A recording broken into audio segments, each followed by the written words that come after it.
here it goes.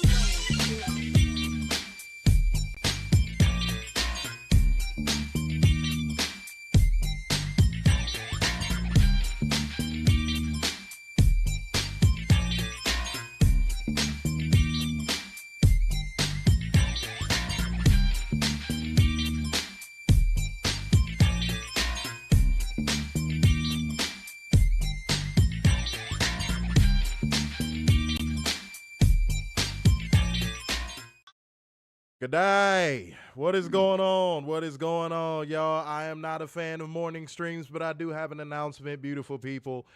The word no will be replaced for the rest of this review with nar. So if anybody is wondering why I am not saying the word no and I am saying nar, then in which case, go to Australia. You'll figure it out real fast. But shouts out to everybody in the building on this early morning sunrise creepulations chapter 1-6.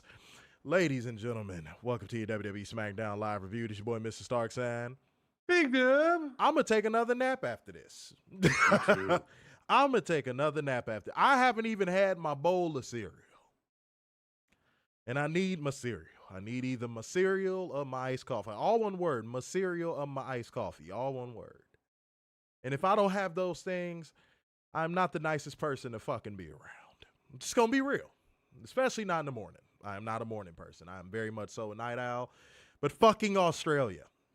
Thank you for all of the beautiful white women, you produce in the world. We appreciate all the white women's, WIMMIN. We appreciate you. But fuck these shows. What is that damn Zelda sound? Dude, I swear to God that is going to be the fucking end of me. Oh, God, and it is early in the morning. I don't have the patience to deal with that right fucking now. I don't know where that shit is coming from. It is annoying as a bitch, okay? But there's still a show to be done, and y'all need to take part, man. Like gang, comment gang, share gang, financial lubricant gang. I'm going to keep it a buck, man. I'm going to be completely honest with everybody watching. If the numbers are looking funny, I don't really give a damn right now. It's early as a bitch. We was not going to wait until 9 p.m. to do this damn show. I'm just going to keep it real.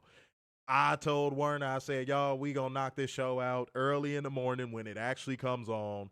Ain't no damn way. What is that noise? Fuck. That shit is going to aggravate me, dude. But I swear after this stream, y'all, I'm going to figure out where that fucking noise is coming from. After the nap. Yeah, well, yeah, it is what it is. Yeah. All right. But yeah, guys, y'all gotta do y'all part, because if y'all want this stream to be something and y'all slowing up the comment section, then in which case I'm not reading shit. It is still gonna be leaderboard gang and financial lubricant gang only. Feel how you want to feel about that, but we have to make these shows more informative, because whenever we tend to stop the show to read an abundance of comments, it slows down the show. People like to debate for no fucking reason. Some people are grandstanding. Some people have an undying need to be right. And we can't address everybody. We cannot address every single person's concerns, because we have concerns of our own, and that's why we're doing a show. If you want to address your own concerns, go ahead and do your own show. Then you could talk about any concern you want to. But until then, we will have informative conversations, and if we feel like it is something that adds to the conversation of what we are currently discussing, we will read it. If not, then in which case, don't get mad if your comment don't get read, because it probably has nothing to do with what the fuck we are talking about, and save it for an STS stream if we have one. Okay? Fair? That is going to be the new rule coming forward. I'm just going to have to grin and bear that noise. That at least that noise has more energy than Werner on most streams. That noise has a lot of energy. At the bare minimum. So Werner, you got to catch up to that noise. Whatever energy that noise has, you got to catch up to that. Okay? Too early. No, then there ain't no excuse for fucking 9 o'clock at night, motherfucker. All right. But I see what is going on, man. Shouts out to all the people who are in here with us early, man. It ain't a lot of y'all, but I see you. I see you. You know what I'm saying? I want you to know that I do see you, and you ain't going to be in here leaving the stream because they didn't read my comment. All right. So we see you. We see y'all. So salute to y'all. Shouts out to every person in the stream, but y'all still got to do y'all part, okay? And we going to do ours. That is bringing you beautiful people the news, holding one special, accountable, and bringing you facts, data, and statistics as we go, because that is just what we do.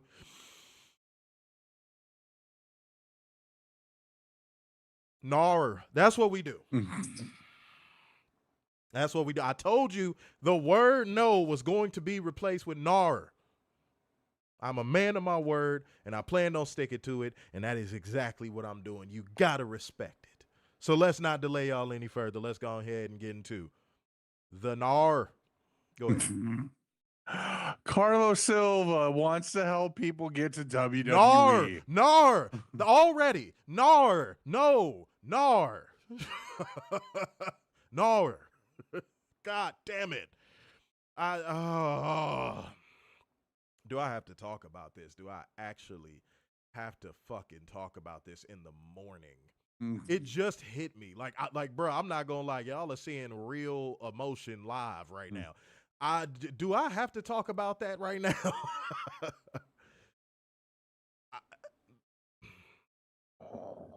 Okay.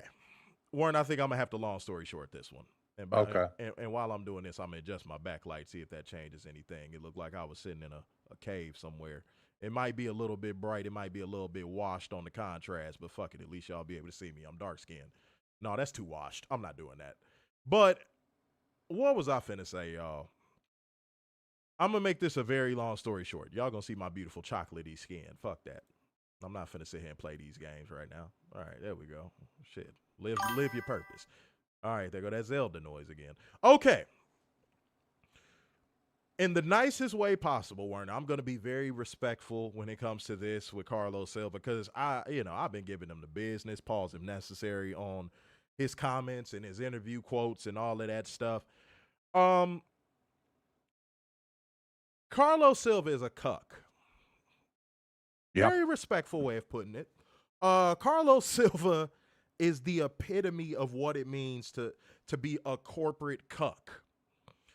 He's that guy that when you think you are about to get a promotion in the office, he comes out of nowhere to undermine your promotion.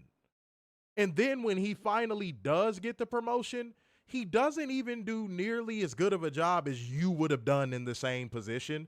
But because he is under the nutsack of the boss, he thinks that he is this invaluable piece to the organization you work for.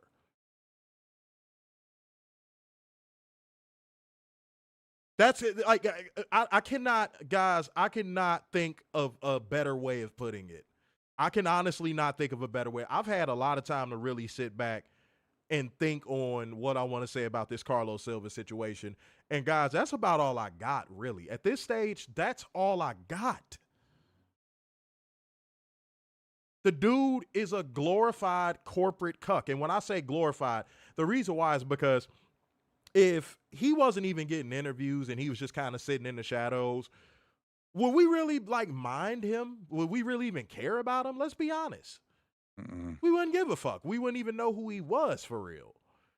But because this dude is running out there and going, yes, I like watching my promotion get fucked by WWE, like almost every interview he does.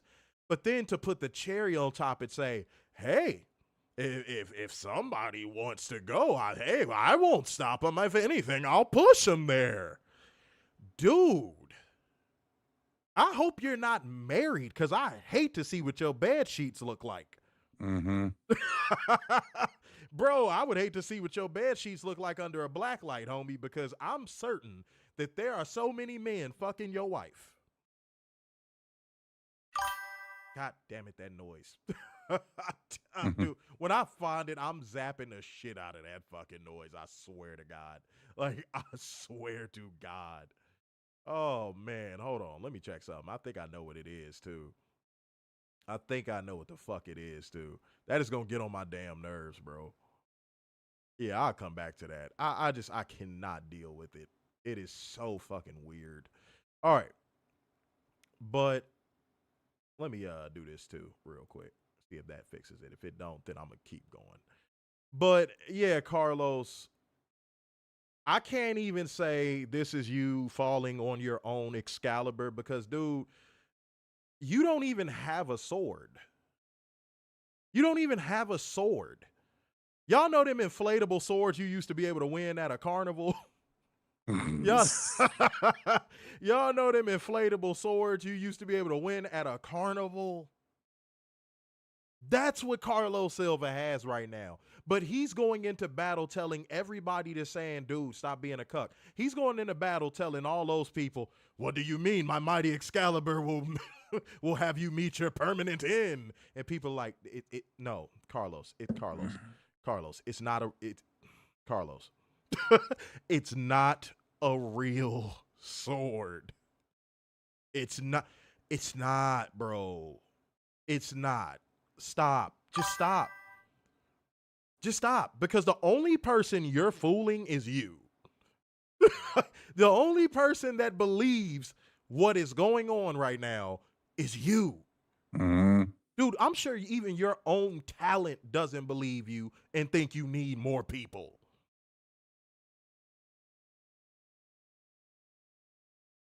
So when you're running out here with these rah-rah WWE partnership quotes, dude, you're only making your talent look at you like this dude's a fucking cuck. I'm certain everyone beneath you, pause if necessary, doesn't respect you, homie. Well, no, not pause if necessary, because I'm sure your own wife don't even respect you. Dude, we are so banned from TNA. Yeah.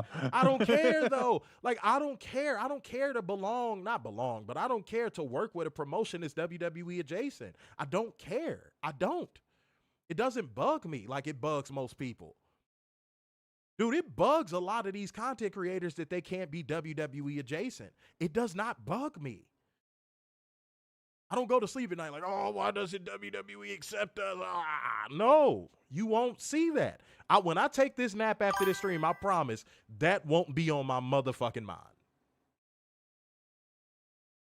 Like,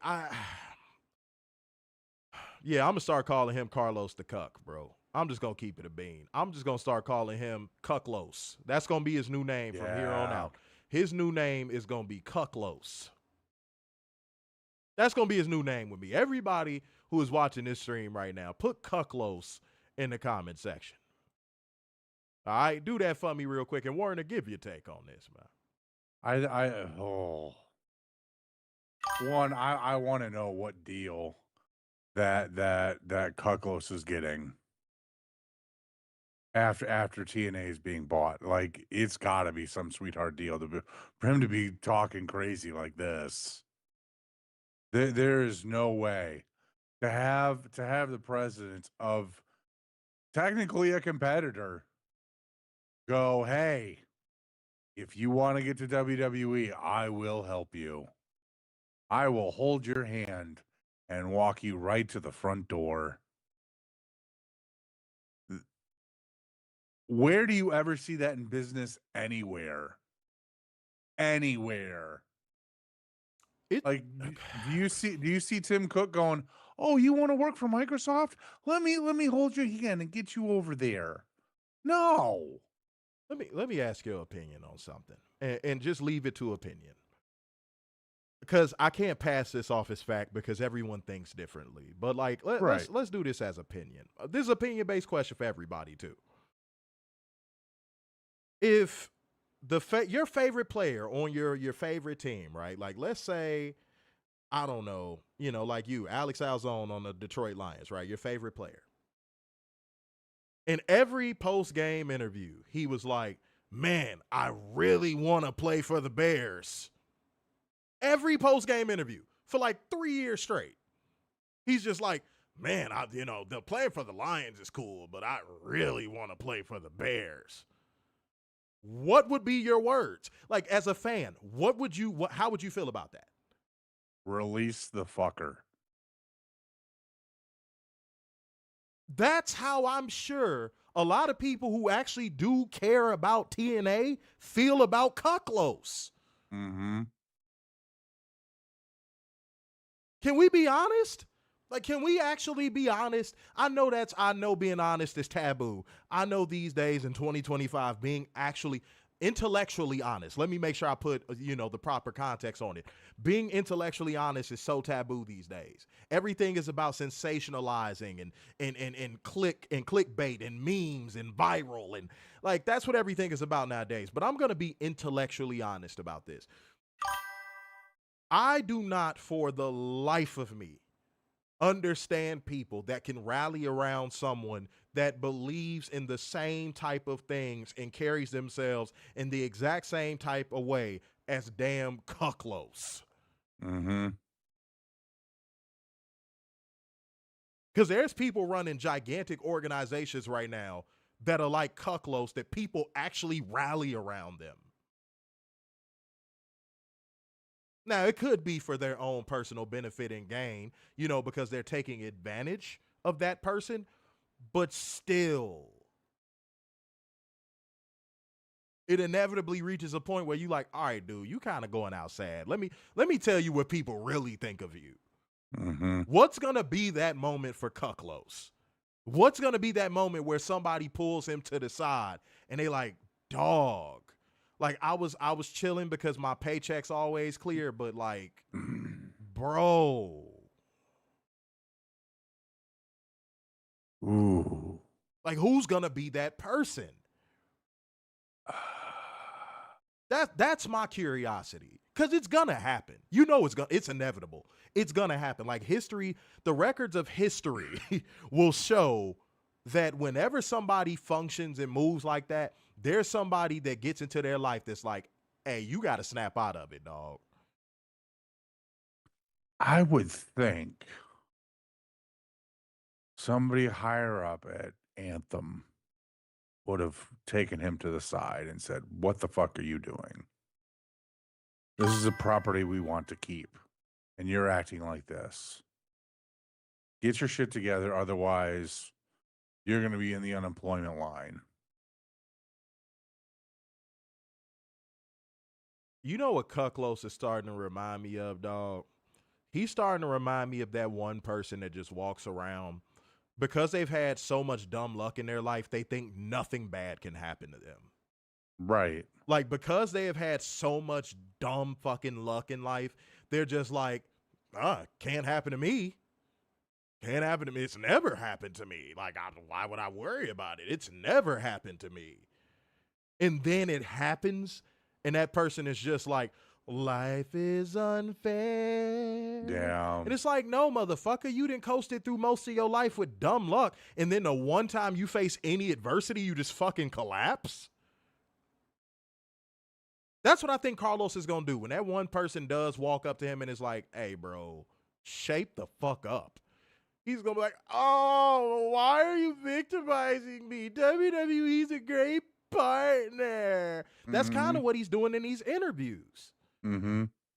People are like, hey, bro, you see what they doing, right? And he's just kind of like, shut up.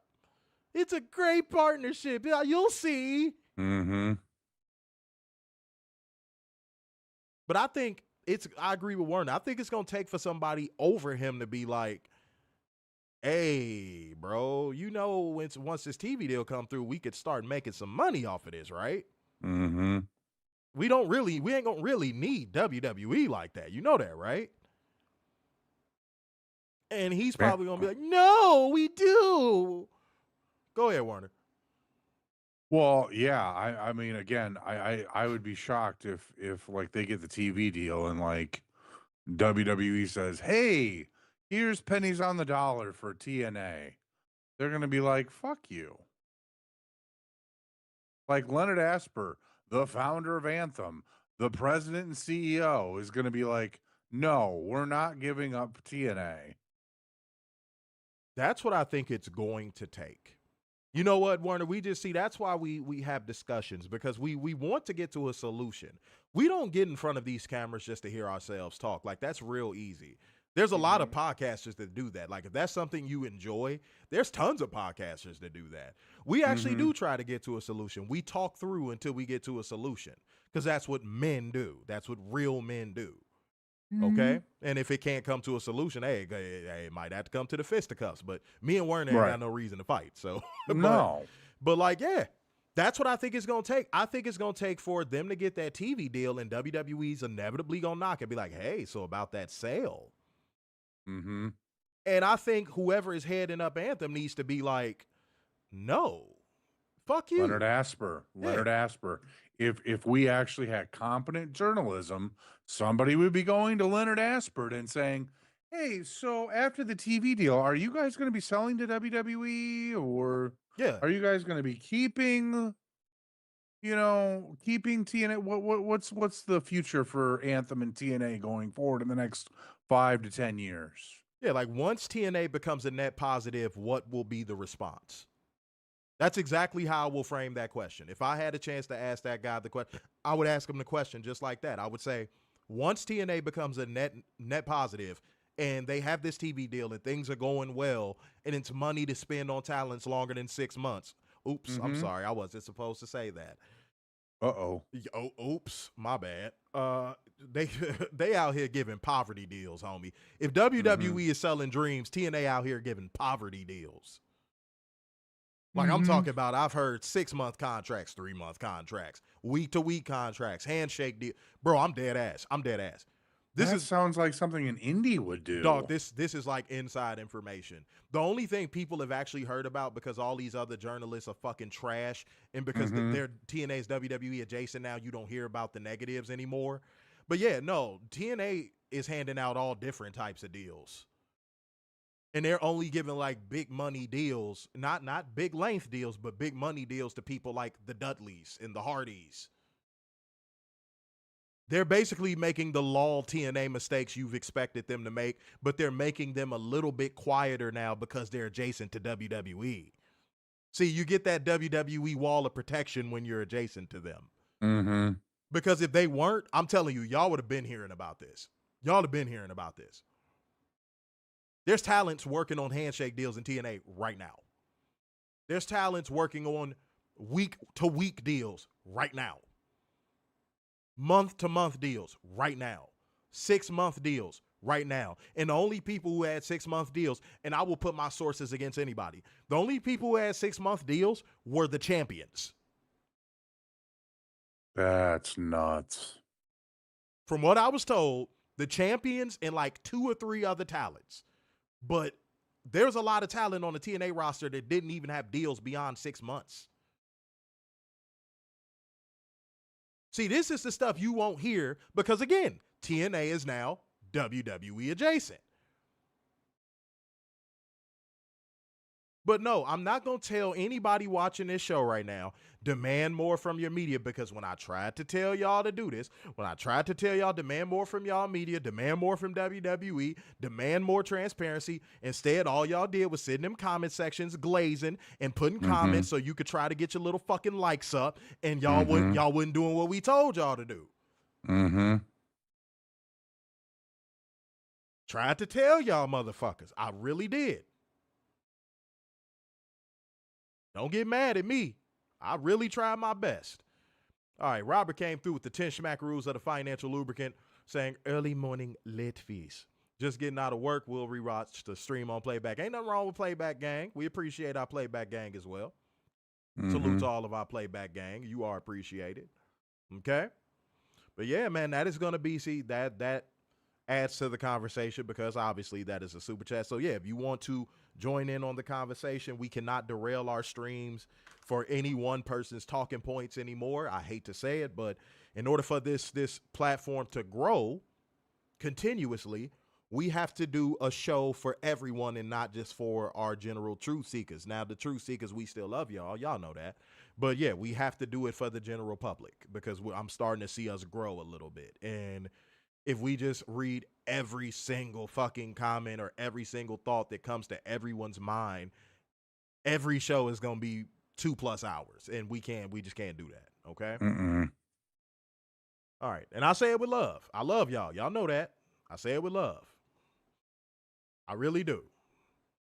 All right. But to wrap the Cucklos thing in a bow, guys, I'm going to take first up at bat on this segment that you know you love, you hate, and it can never be the product of a debate because these people are always late to being smart. So if you know a portion of the show is coming up, go ahead and drop that brang thang thang in the comment section. But even if you decide you're not going to, because now we're not catering to you anymore, then I'm going to tell your little sensitive ass anyway. It is time for us to hold one special accountable. It is time for drone accountability. All right. So on the same topic of the story that we were just speaking of, and this was from our page on Facebook, okay? Mm-hmm. This person had this rebuttal to Cucklos's comments about pushing talents to WWE. Basically, Rossi with the firmware update, ladies and gentlemen. But, don't get me started. Don't get me cooking. It's early. Don't get me cooking, boy. Don't get me... Do not get me cooking. It's early, bro. But this comes from screen name DeMarco Droppy Adams Sr. Yeah. Good name. Okay. But DeMarco Droppy Adams Sr. had this to say about somebody that rebuttal basically saying, hey, he's selling out his talents. But DeMarco had this to say. If that's all you got out of his statement, you're tripping. He's being real. A young talent might want to go to the WWW. He's saying he'll help him/her accomplish that. He's thinking the long game.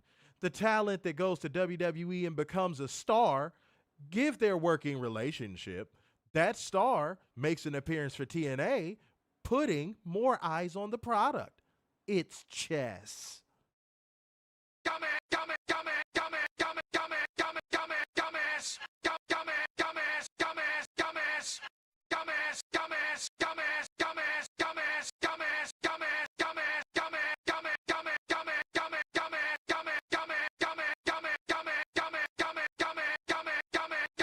That might be the most dumbasses I think I've ever hit on this show. Are you joking? Are we at that level of brainwashing? Did you describe Cucklos having his talent cucked by WWE? Did you just describe it as chess and him playing the long game?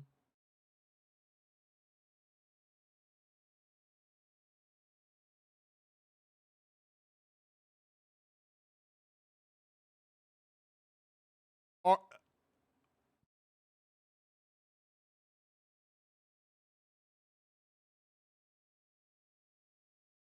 you want to know what that's no different than?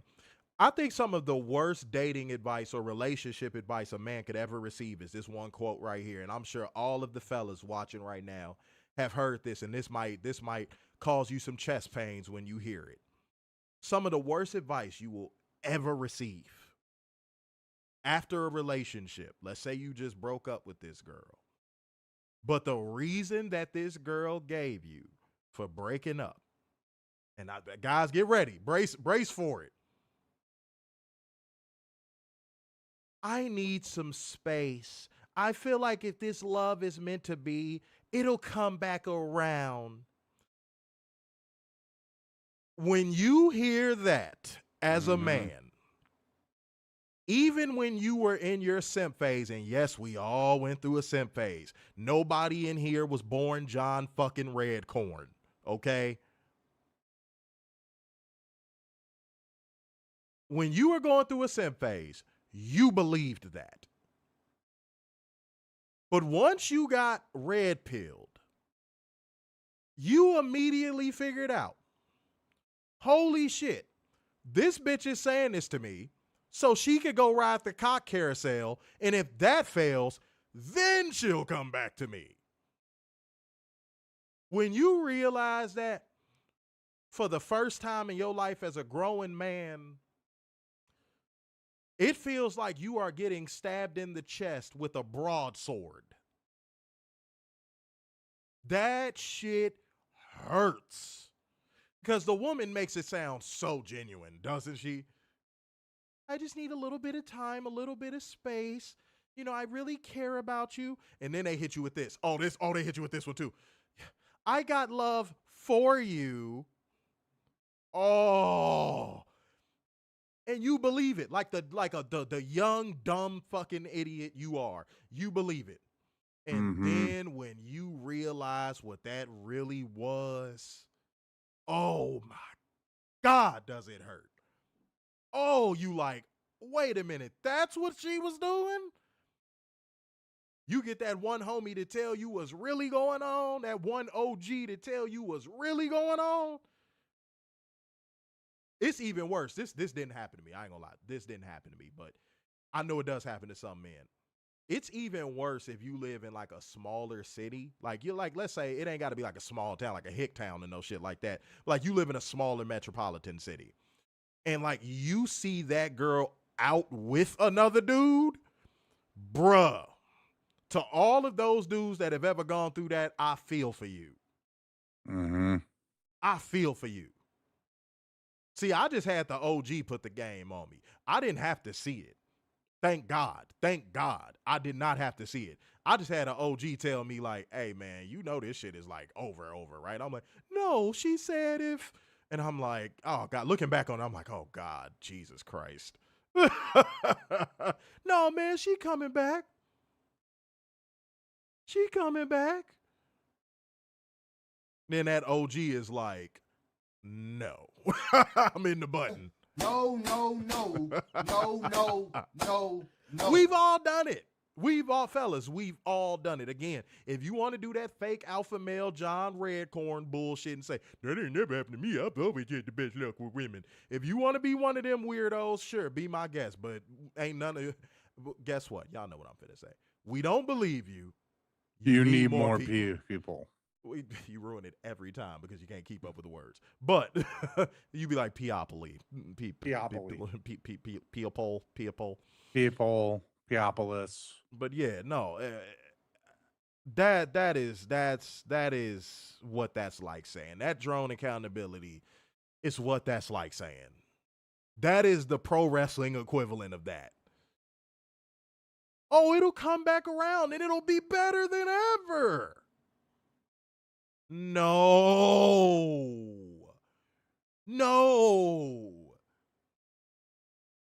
On the other end of it, you want to know what you end up like?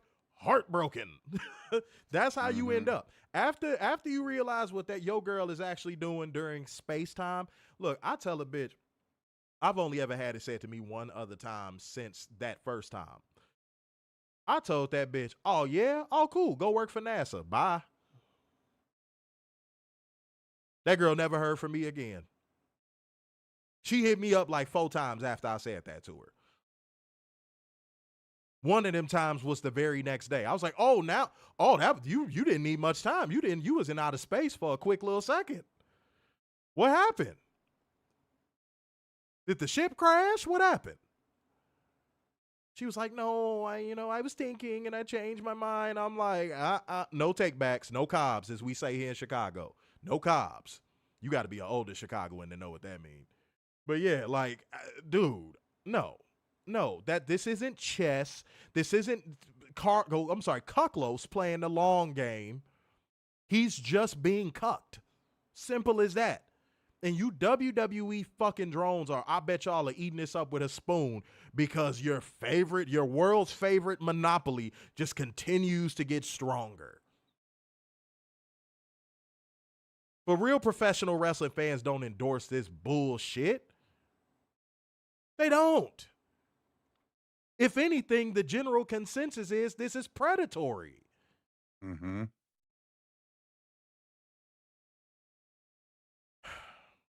But go ahead, man. It is time for Warren of the Whole One special. Dumbass! Accountable. Let's boogie, man. Let's keep going.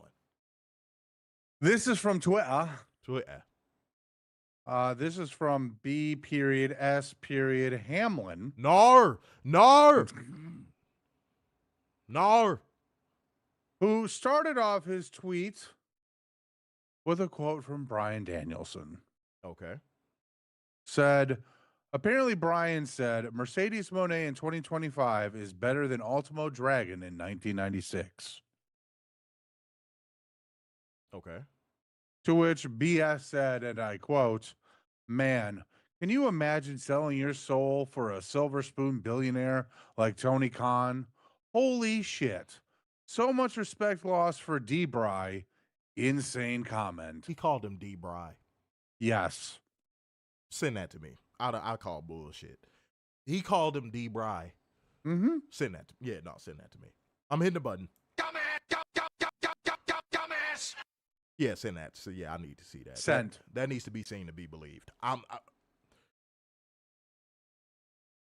Hold on, y'all. Hold on. I'm actually doing this in real time. I'm not even joking. Holy shit, he called him D-Bry. Oh my fucking God.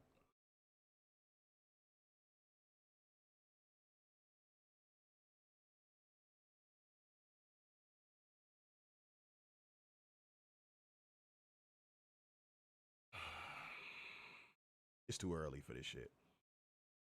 It's too early for this shit. It is way too fucking early for this shit. It got y'all. I'm sorry. It's too early. Like I cannot have a migraine at what time is it? At 9:42 in the fucking morning. I can't.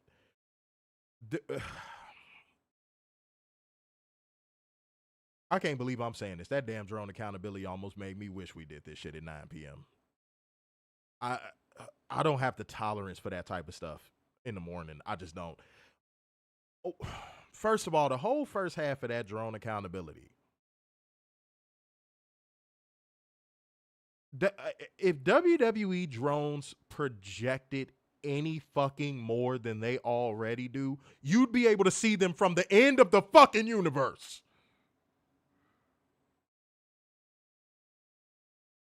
Oh my God.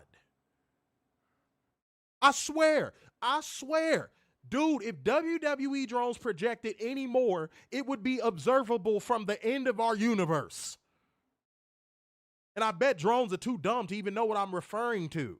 Why is he referring to projecting as something you can see? Light projection, you stupid fucks. And somebody might say, why are you explaining that? Because drones are that dumb. They're like, what is he talking about? That's dumb. Yeah, that's not even the right projection. I'm making a fucking analogy, dickhead. God, if y'all projected any more, they would see you motherfuckers from an alternate universe. It would cause a disturbance in another universe. Stop projecting what WWE actually is onto AEW. Holy fucking shit. You got Stephanie Vaquer sucking and swallowing it all the time in every interview about WWE, talking like she's in a cult, and you're projecting that on Bryan Danielson? Really? You got CM Punk crying backstage on Unreal, and you're projecting that on fucking Bryan Danielson? What universe am I fucking living in? Dude, what fucked up timeline am I living in? A fucked up one, considering WWE drones act like this. Y'all are delusional, bro. Something is wrong with y'all. One of the most unproblematic people in the entire fucking industry.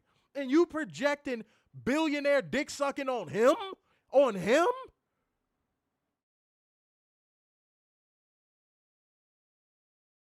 Y'all are weak. Dude, I hate WWE fans, bro. I hate them. I just hate them.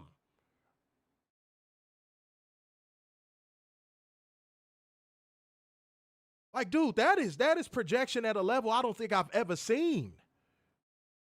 Seriously. Man, if y'all gonna strike the stream down, now would be the time to do it. Because now I'm finna go scorched earth on you motherfuckers. Like, I just, what, how?